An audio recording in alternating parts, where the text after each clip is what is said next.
Good afternoon, everyone. My name is Dr. Kyle Mox. I'm Associate Dean for National Scholarships at Arizona State University. And today we're going to be talking about a range of awards, commonly known as the prestigious UK and Irish Fellowships.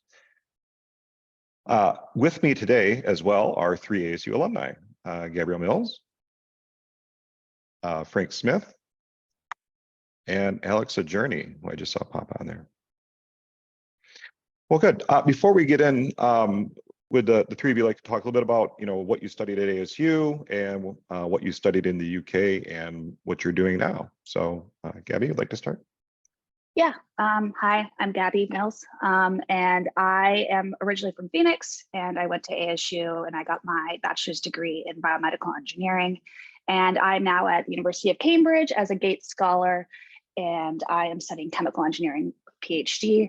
And I am currently wrapping up, submitting here in the next couple of weeks. So it's been an exciting time doing that. But yeah, that's what I'm currently up to. Great, congrats. Frank. Hey everyone, I'm Frank. I went to ASU and studied political science and public policy. I received the Marshall Scholarship and went to Oxford to study comparative social policy. And I'm now working in the US Senate. Great. And Alex. Hello, everyone. My name is Alex. I went to ASU West. I graduated with a political science degree as well as a minor in justice studies. I also was a recipient of a Marshall Award in 2021. I spent my first year at the University of Goldsmiths focusing on politics and development with a specialty within Global South. And I'm currently at Oxford studying comparative social policy as well. Great. Well, thank you all for making the time, which is one of the most valuable resources out there. So for some of you who are new to ANSA and the office that I manage may not be familiar with what we mean by the term national scholarships or fellowships and how are they different.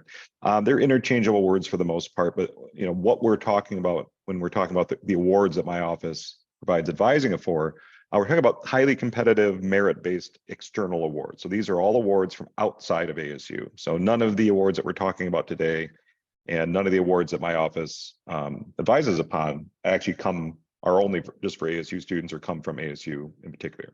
So what that means is that you have very large applicant pools and students in many cases from every university in the US may nominate students for these awards. And so what that means then is that because they are so difficult to get, because they are so hotly contested, they tend to carry a lot of prestige. And that's a word that has some loaded meanings to it. A lot of people hear prestige and they think, okay, that's not for me.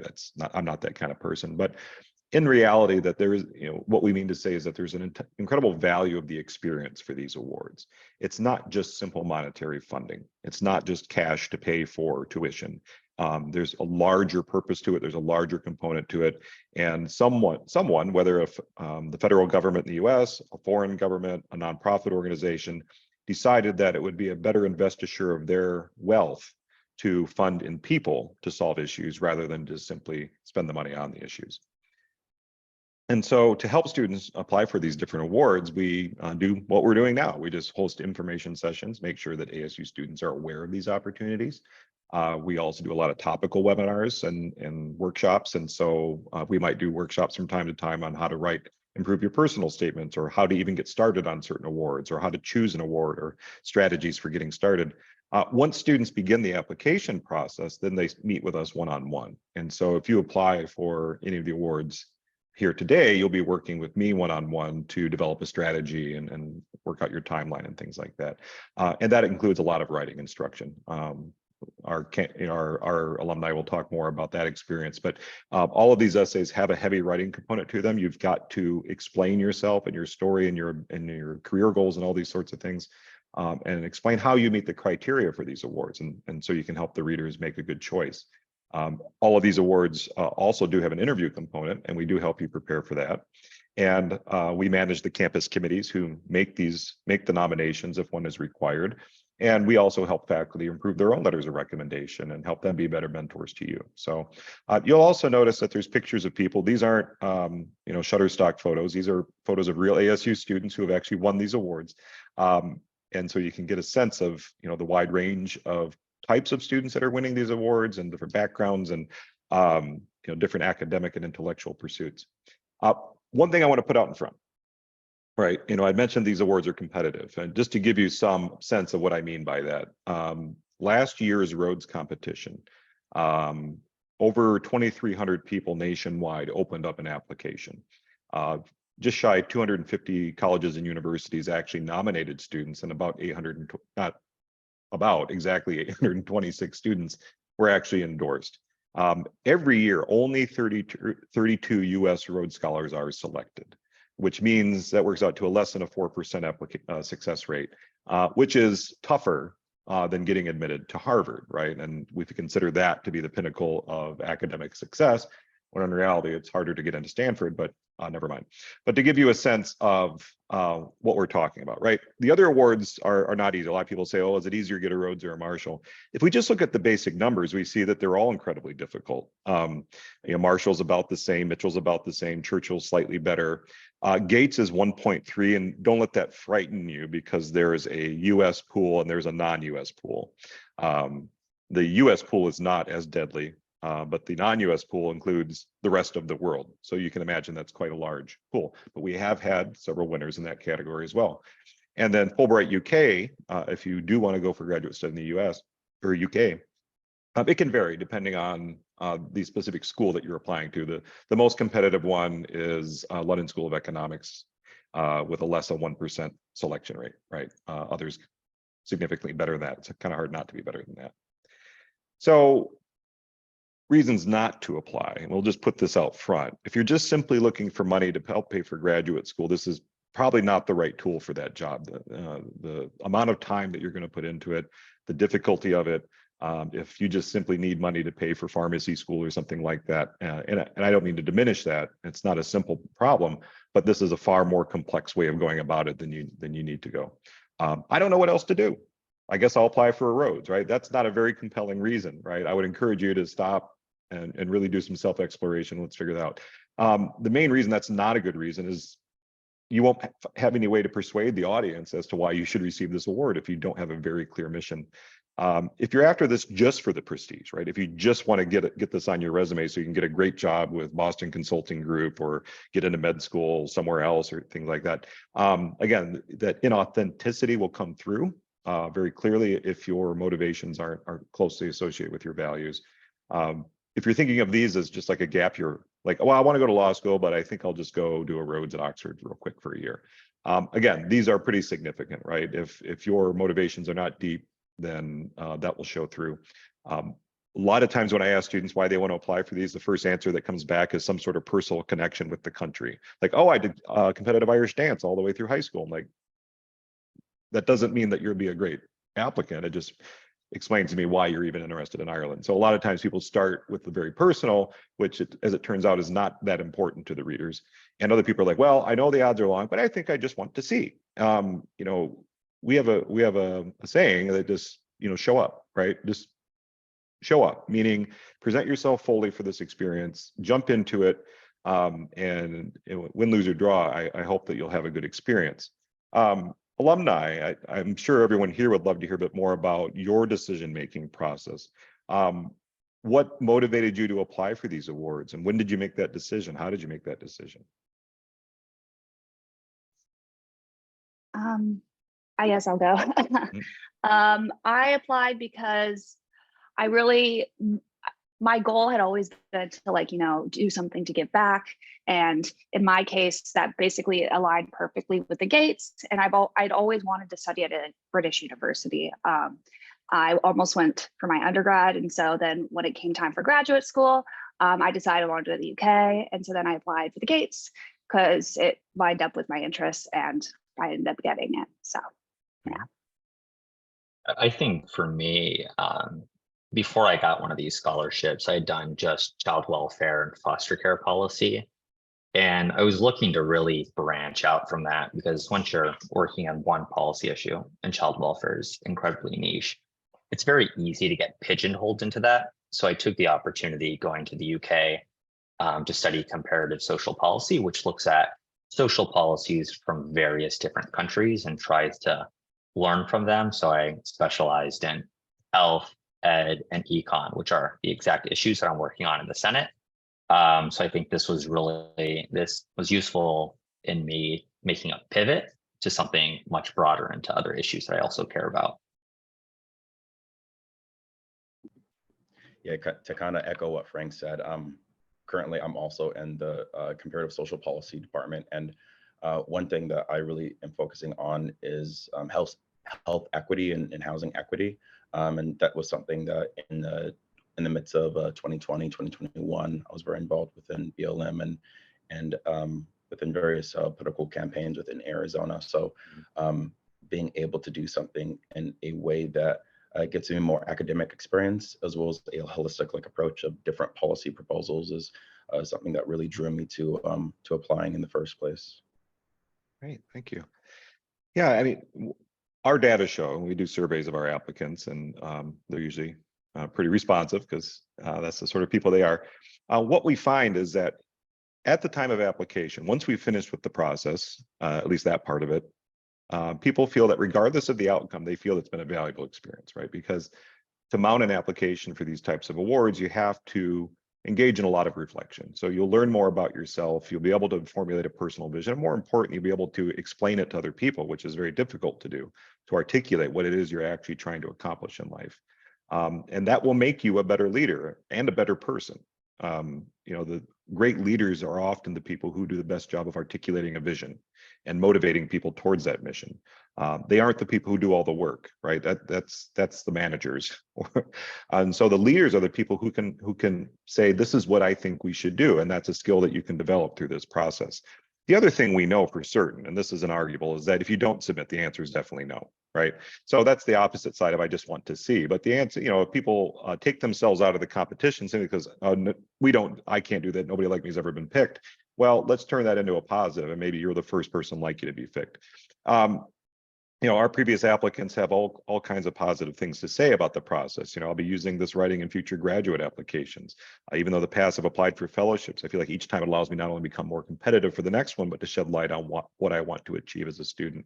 And so we consider success not to be a destination, but a process, right? And so applying for these awards is part of that process. Winning one of these awards is part of that process. Doing the award is part of that process, but you know, as you can see from our alumni, it's a continuum, and it goes onward from here.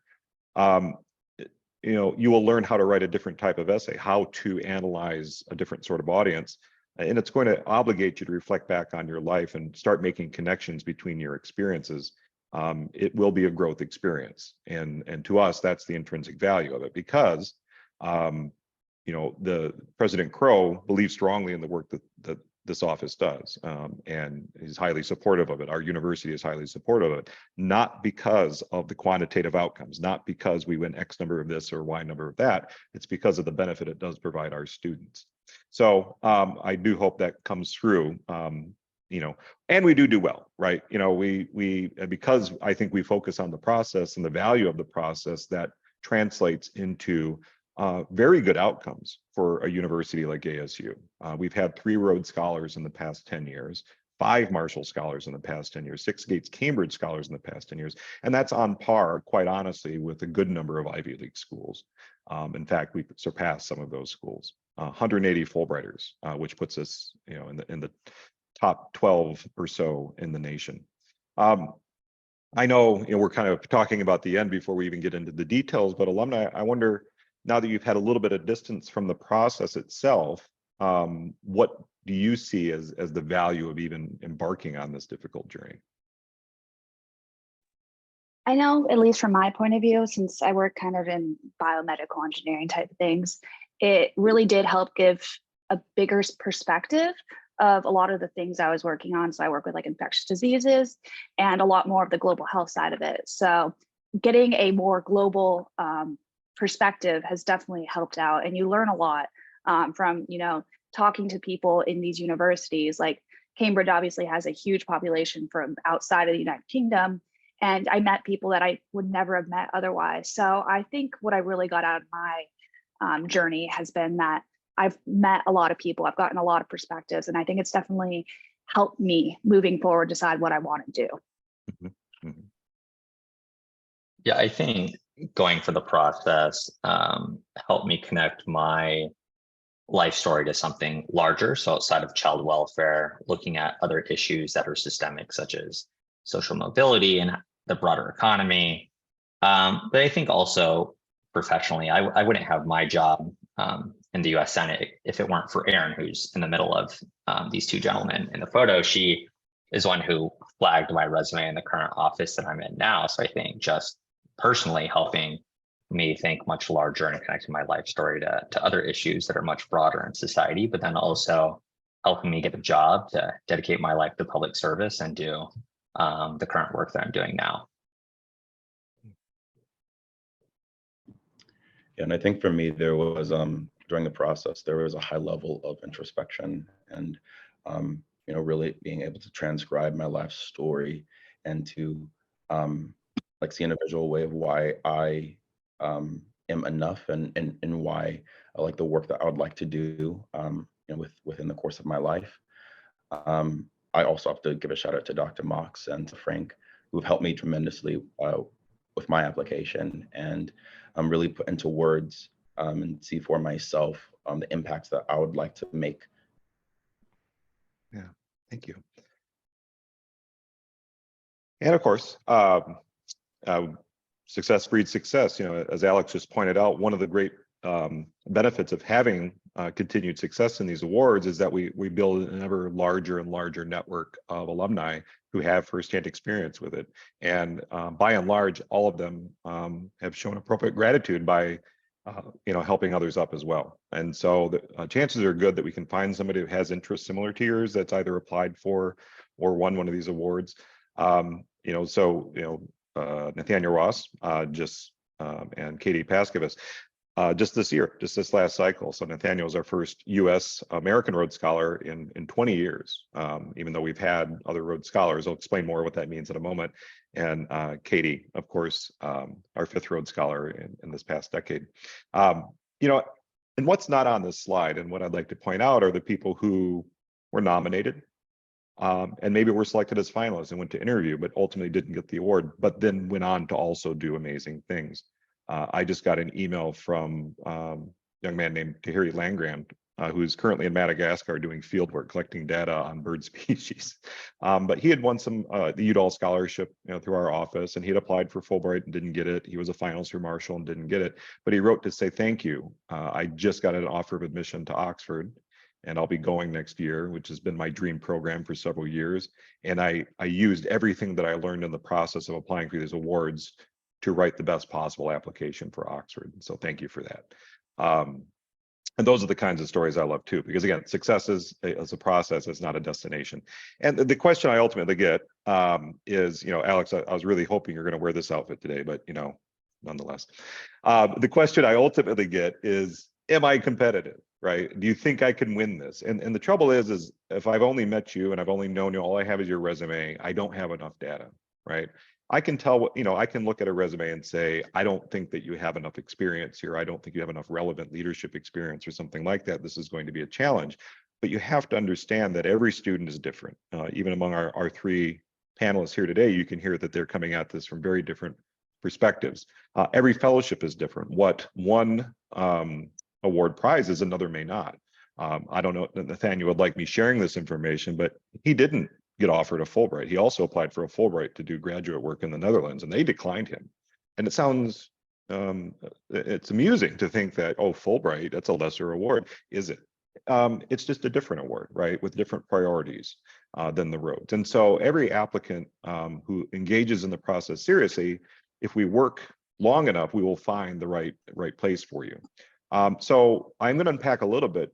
I'm going to attempt to generalize what many of these major fellowships do look at, and it comes down to academics, leadership and service, your clarity of purpose, and then what the impact that you represent.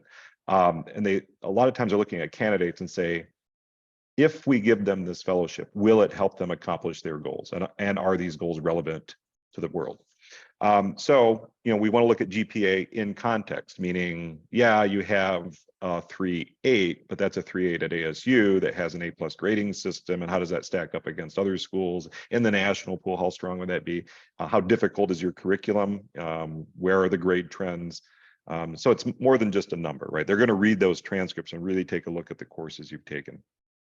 They want to see that you engage, your intellect is put into action, that you're just not somebody who shows up, gets good grades, goes back to your parents' house, goes to your room, and plays League of Legends, right? They want to know that you're getting out there, you're presenting at conferences, you're writing op-ed pieces, you're working on a novel, you're going to slam poetry, you're getting involved in research, you're co-authored on a paper, you're working in a lab. All of the candidates that ultimately have found success in these competitions are eager to get their voice out there, to get heard, to get involved in the work of the world, right? And so they're leveraging what they're learning in the class to make an impact. Service and leadership, just volunteering your time to something doesn't necessarily constitute service, and it doesn't necessarily constitute leadership. They would like to see that you have led other people towards a goal. That there has been a positive impact, that you have made a difference, or at least tried to make a difference.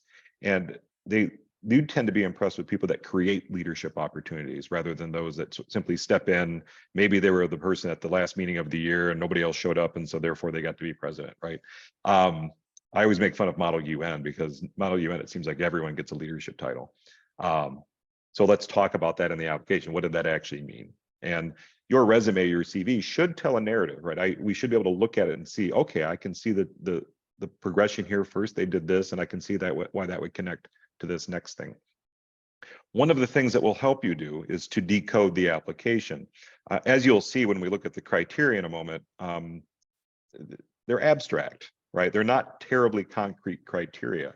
And so a big part of what we need to do is look in between and read between these lines and figure out, how does this audience actually interpret these criteria? If we look at the other people who have won these awards, if we look at how they talk about themselves, the language they use, can we figure out how to understand their mission and therefore map that onto the work that you do? And so we'll help you write, hopefully we'll help you write effective personal statements that will look to the future and focus on the why you do what you do and the how you want to accomplish these goals, and make these people want to meet you and bring you in for interview. So we'll get in some of the nuts and bolts, boring details, and then we'll get a little more insight from our alumni, and hopefully have plenty of time for Q&A, because people always like to ask these questions. So the first award I just want to cover is the Rhodes Scholarship. This is the one that's perhaps best known to people outside of the fellowships universe. It's what I explain to people when they ask me what I do for a living. I help people win Rhodes Scholarships. It's the oldest one, and in many ways, many of the other fellowships are modeled on the Rhodes Scholarship. It is tenable at Oxford University only, and basically it's going to support a graduate degree or a second bachelor's, which might seem kind of odd. Our panelists can kind of explain the oddities of British higher education in a moment, but a British undergraduate degree is, for all intents and purposes, a 5-year degree. And so somebody with a US bachelor's degree can step in and finish a bachelor's degree in 2 years. The majority of Rhodes Scholars simply do 1 or 2 master's degrees, however. There's only 32 awarded per year, and as we found out, the number of applicants is between 850 and 950 each year. There are citizenship requirements depending on the constituency, and I'll explain that in the next slide. But if you're applying for the American Rhodes, you need to be a US citizen. They have established a minimum GPA of 3.7. It used to be suggested, but now they've tightened that up. The interesting thing about the Rhodes, and for most constituencies, but certainly for the US, ages 18 to 24. And again, many of these criteria are coming down from the early 1900s, where it's not infeasible that you'd have somebody graduating college at 18. We didn't have as rigid age boundaries on education then. But that 24, it's an emphasis on young leadership. So they do want people before they've gotten into their careers to come together and learn from one another. You need to be able to be admitted to a graduate program at Oxford. And so as we're looking at graduate programs, if you pick things that are out of reach because of your preparation, then we need to realign. And you need to have finished your bachelor's degree. And so the soonest one could apply is end of junior year leading into the start of your senior year, assuming that you'll graduate because you need a bachelor's degree before you can go. Rhodes is different than many of the other fellowships because it is a truly global fellowship. As I mentioned, the largest single constituency is the American Rhodes Scholars. 32 are awarded, but all of these other constituencies also win awards. So Ngoni, who is on previous slide, won a Rhodes Scholarship as a Zimbabwean in the Zimbabwean constituency. And they now even have a global constituency. So if you do not fit into any of these other global country specific or region specific constituencies, you can apply in sort of the global category. The application is relatively straightforward and deceptively simple. Obviously, they want to see your academic transcripts. There's a form to fill out, a 1,000-word personal statement, and a 500-word essay that describes your academic program. And this is relatively new. I think this is the third year where they've done it this way, where they've segregated those essays out. Rhodes has this really unusual criteria or requirement that you cannot seek nor receive any advising at all on your 1,000-word personal statement. You need to write it completely on your own. How will they prove that? They cannot prove that, but you'll sign an ethical pledge at the end that says, yeah, I did that. And if you're the sort of person that can, get all the help in the world and then still go ahead and sign that pledge, then you're probably not going to get a Rhodes Scholarship anyway. We can help you with the academic program description, 5 to 8 letters of recommendation, which does seem like an incredible amount, but this is actually one of the things that distinguishes the Rhodes Scholarship. Rhodes Scholars tend to be people that have had an impact in a wide range of communities, a lot of different places. 4 of those letters need to be from faculty. They need to be academic references. And so obviously the other ones can come from a lot of different communities.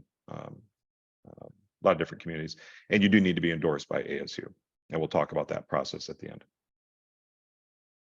As I mentioned, the criteria are abstract, right? And so much of this wording is exactly as it was written in Cecil Rhodes's will.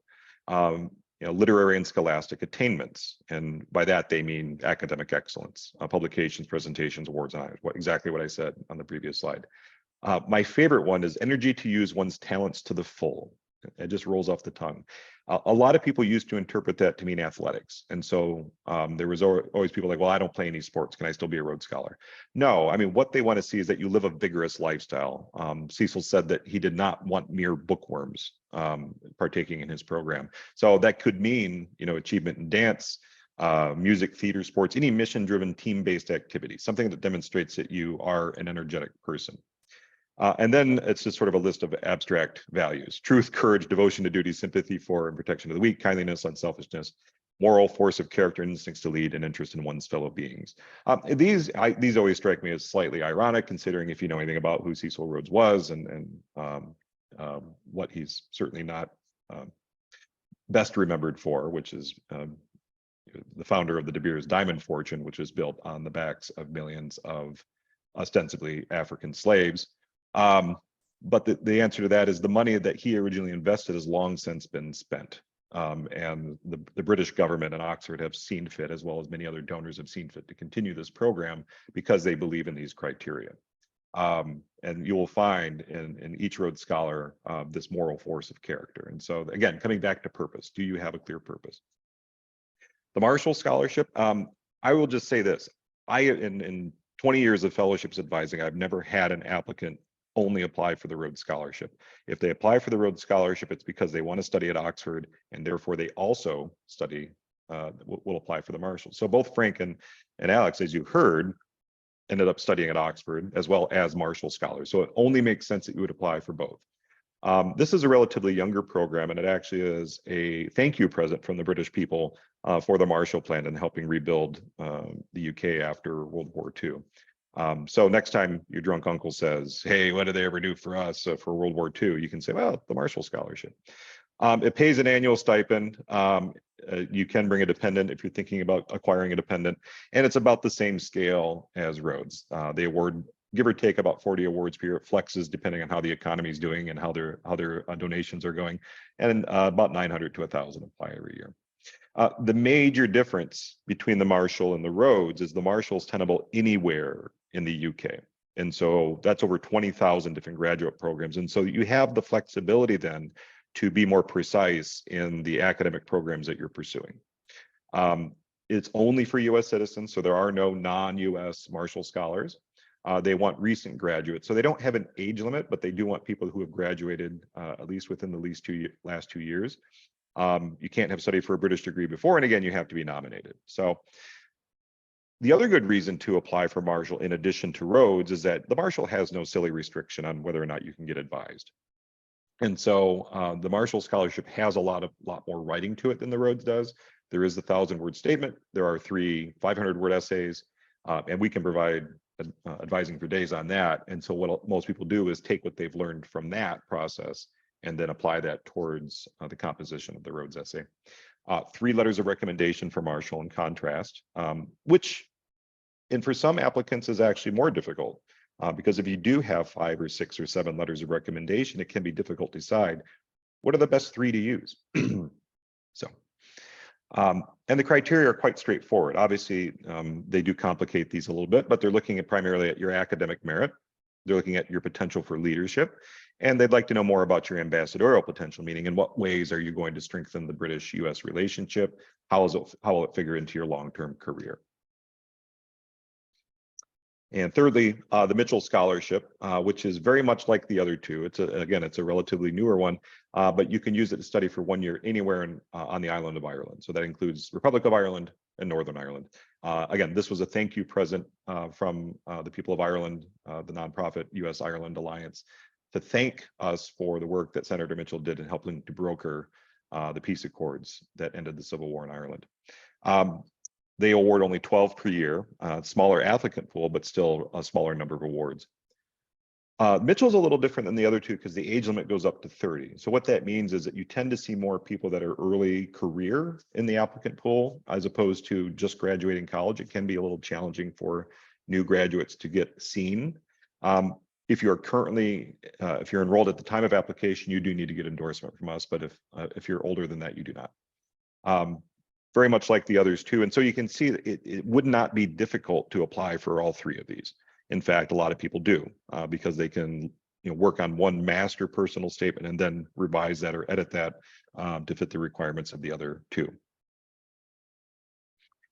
Very similar, they're looking at scholarship, leadership, and sustained commitment to community or public service. So again, their criteria overlap. They aren't precisely the same, and they're looking at things in slightly different ways, but there is enough of an overlap where applicants who are strong for one are more than likely strong for the other 2.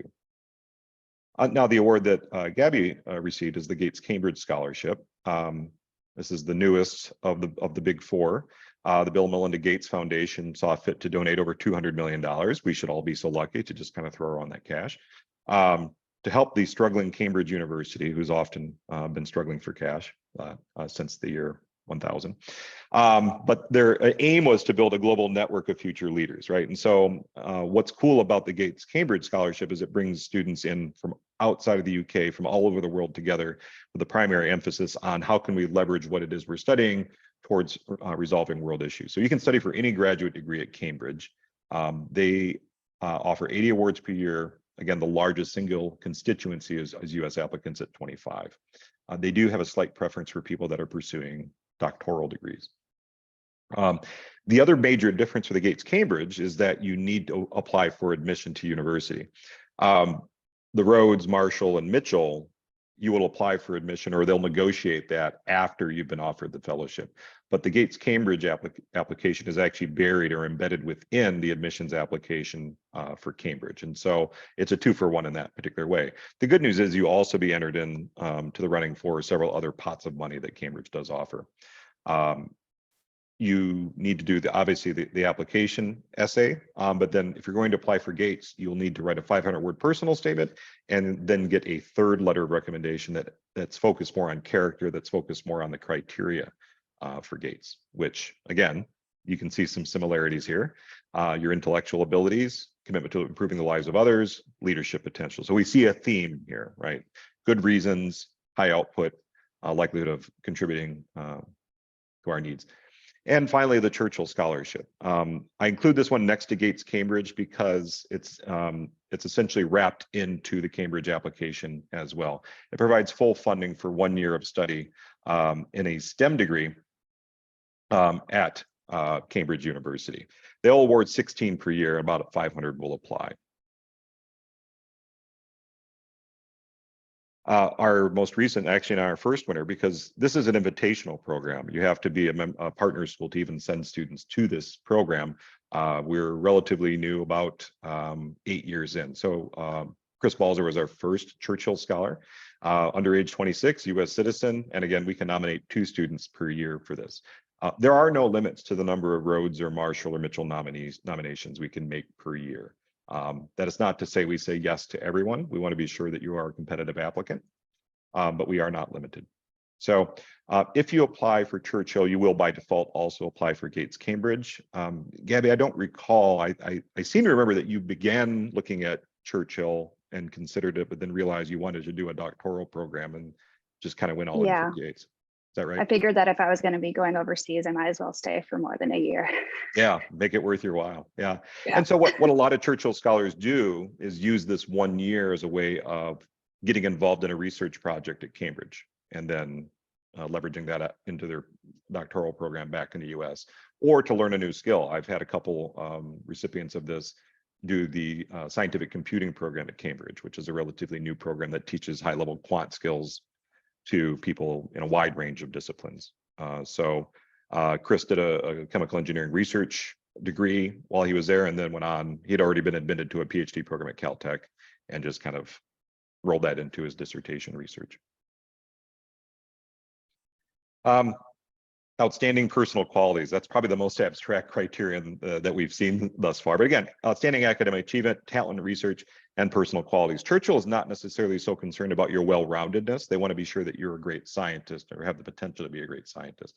So if you're a STEM major and you're like, I don't know about the service and leadership part of things, Churchill might be a better fit for you. And then last, I also include Fulbright, because our main approach at ANSA is to not focus on awards, but to focus on objectives. So if your objective is to get to the UK for graduate study, Fulbright can accomplish that task as well.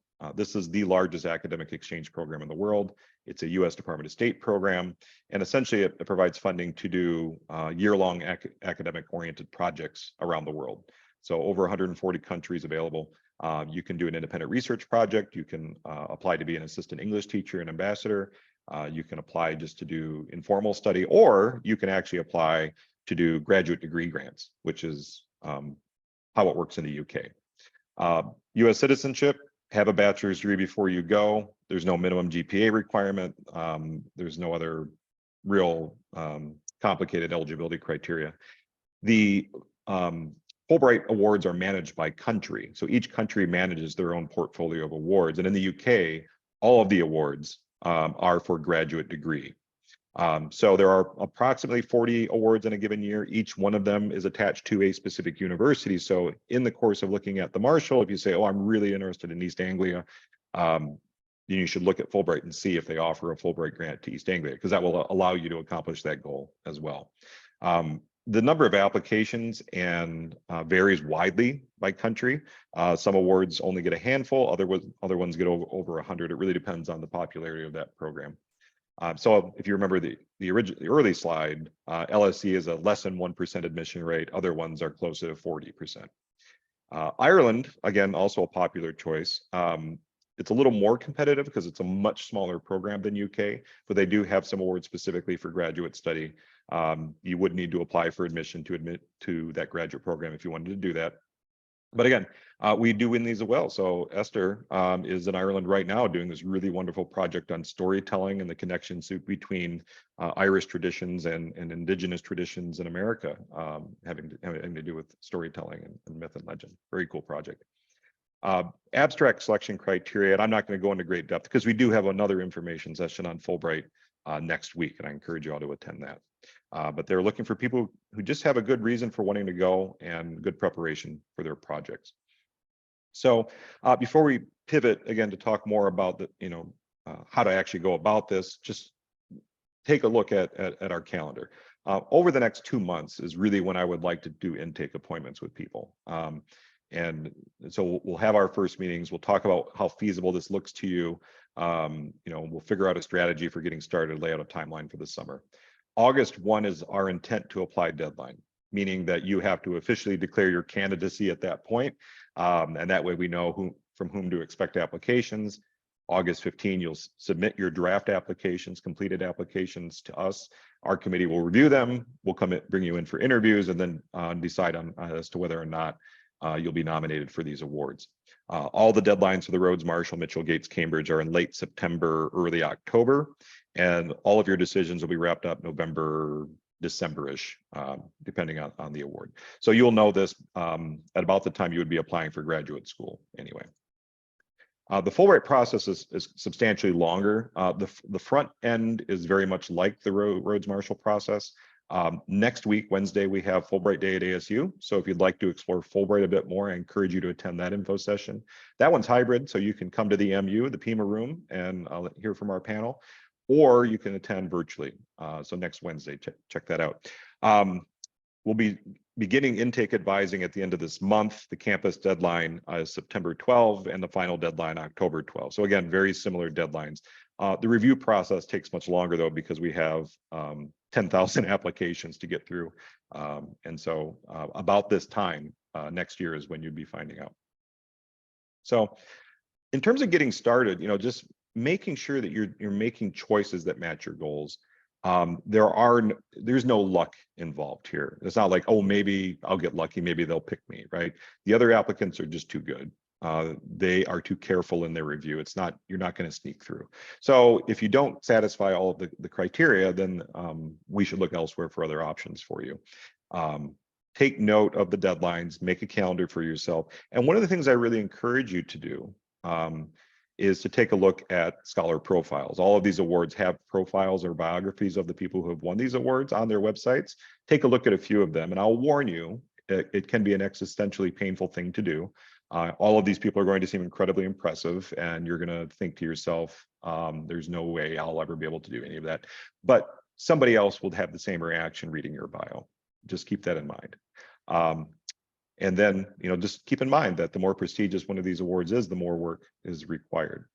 Alumni, I'm curious, each of you had different pathways into this. What would be your advice to somebody who's at the wide end of this funnel, who's just thinking about getting started? What do you wish somebody had told you on day one?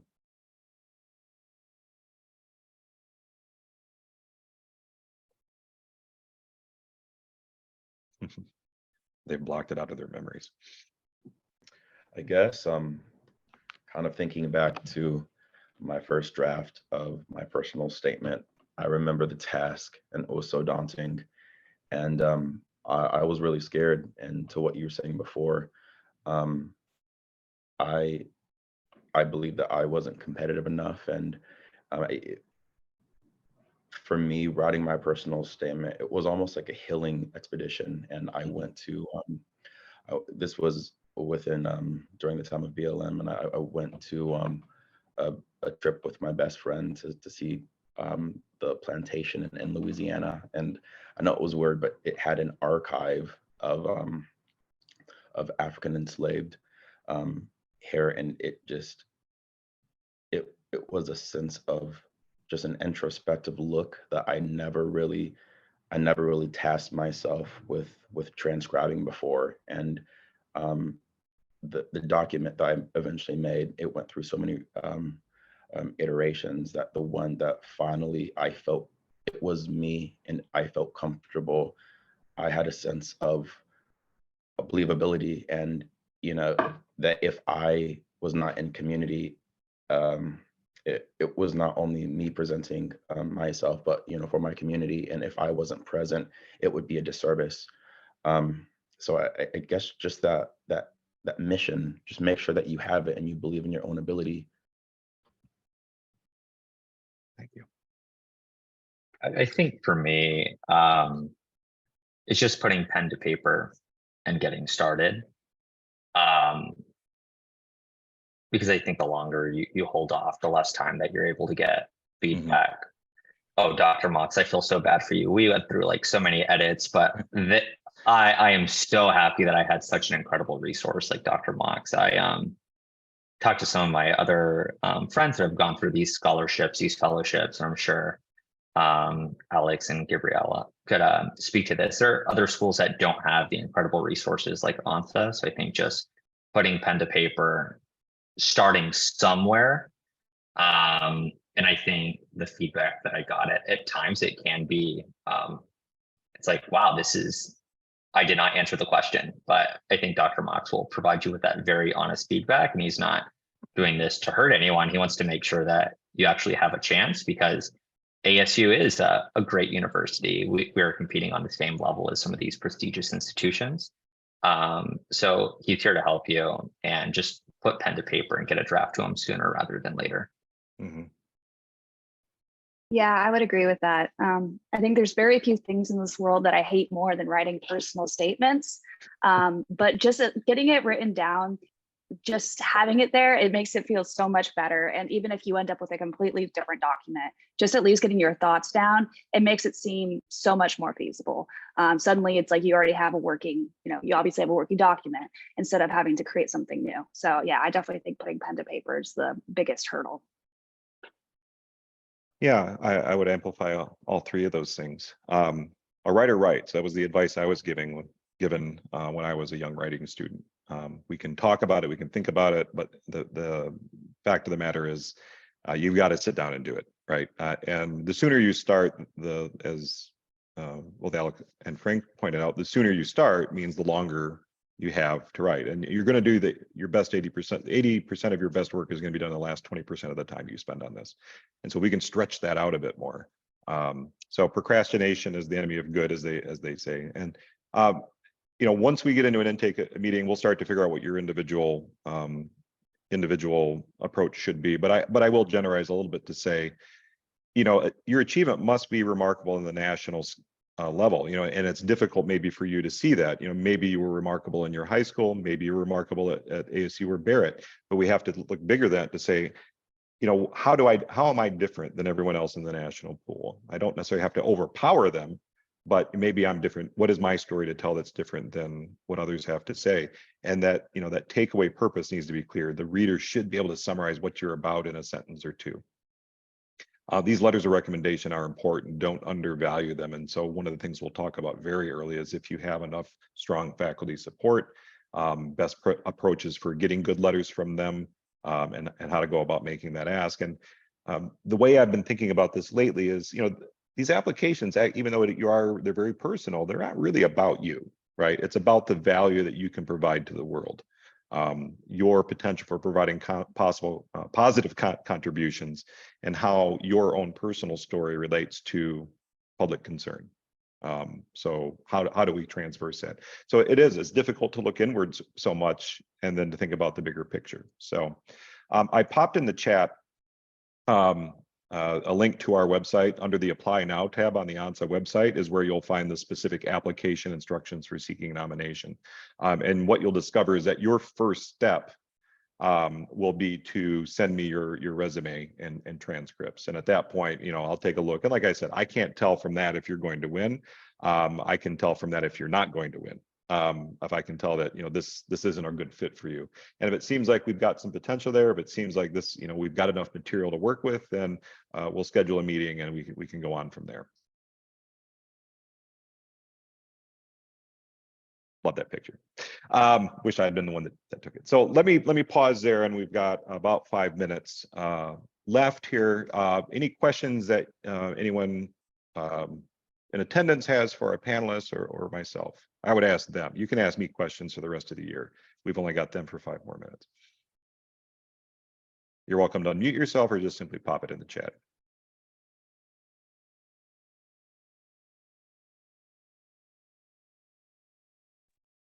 So essentially, how we could get ASU endorsement for one of these scholarships would be by starting to send your transcript and resume, and then if you choose us, we essentially have the endorsement.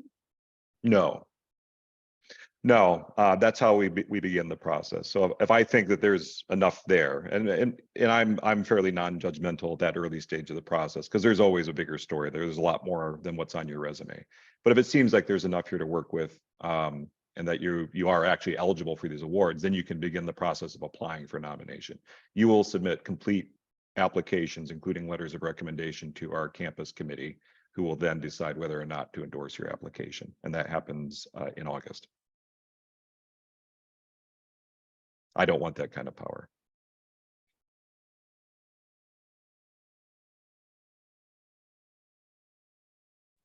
So just to clarify, do we email you the like our transcripts and stuff like that, or do we just schedule an appointment with you first to discuss them?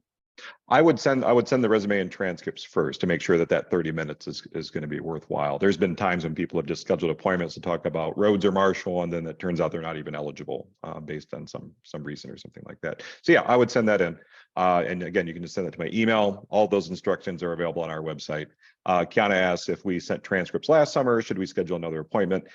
Yeah. Yeah, if we're going to talk seriously about any of these awards, we should talk about it in the now.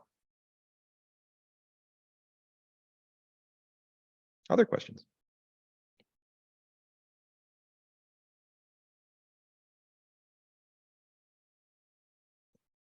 So Mohammed asks, the wording of impact in community seems vague. Can the candidates who were accepted give an example of the work they were doing while applying? That's a wonderful question. Can you all talk a bit more about your service and what stood as examples of your community service? Yeah, so I was working as an intern at TGen at the time. So I had that and I was doing research for rare childhood disorders. So since I was going into sciences, it made sense to include that. But I was also had the previous year restarted the Society of Women Engineers at ASU. And so I used that as well. So showing I had a multifaceted interest and impact. Those were, I think, the main two things that got me the gates. Mm-hmm. And for me, I talked about public service and tied it to, I think, my work as student body president at ASU. So I was elected at the age of 18, so the youngest student body president of the largest public university in the United States. But I think more importantly was talking about my advocacy in the space of child welfare. So when I was younger, I was in the foster care system, and I used that story to advocate on behalf of a foster care tuition waiver bill. So now all children that were formerly in the foster care system in Arizona are getting a tuition waiver to go to any public university of their choice in Arizona. And then lastly for me, I hope it doesn't sound too similar to Frank, I was also student body president of the West Campus. And after that, I worked on the Arizona Supreme Court, and I helped to draft a restorative justice legislation. And after that, I was the Deputy Coalitions Director for the Biden campaign of Arizona, working for Black engagement. And it also just helped me, really advance communication with small businesses and people that I would never, ever have the chance to usually talk to, and just bridge a gap between equity and community. Wonderful, thank you. I'll open up for one last question, but before I do that, just to let you know, yeah, we will follow up via email to everyone who RSVP'd for this event, and we'll provide a link to the video as well as the application instructions, other relevant links, and assuming Frank and Gabby and Alex agree to, I don't want to surprise them with this ask, contact information for them as well if you have any other follow-up questions.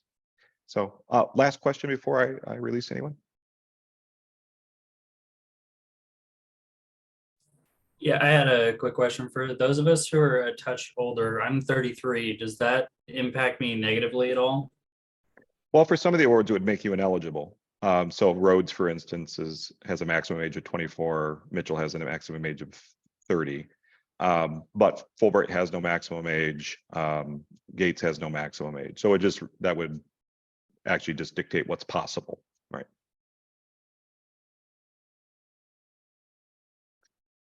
Well, Alex, Frank, Gabby, last word before I let everyone go.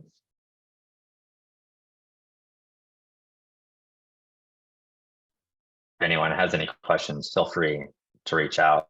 I think mentioned it earlier, just get started sooner rather than later. I think it's a incredibly rewarding experience. I applied for a number of scholarships and didn't get them. And I think just going through the process, whether you interview or not, it's incredibly rewarding. I think it's nice to go through that self-reflection and to think about some of the great things that you've done and what you can potentially do.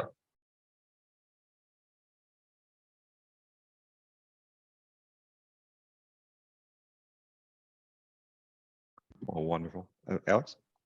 Yeah, just to echo what Frank said, yeah, the writing process, I know it's daunting, but having that level of believability, I think will be so transformational and transformative for you, and it has been for me. So I don't want to sound like a broken record, but Dr. Mox is incredible, and the team at ASU, I honestly and genuinely cannot thank them enough. Yeah, and I guess I would just say that I think even, I obviously hate writing those personal statements and going through all of this, interviewing and flying everywhere. But it has been the biggest life-changing thing for me. I've grown so much since I did this. It's really pushes you to like grow as a person, both the writing process and obviously going if you get it. So I'd say it's definitely worth it to try because it does really, really great things for people that are in it. So yeah. Wonderful.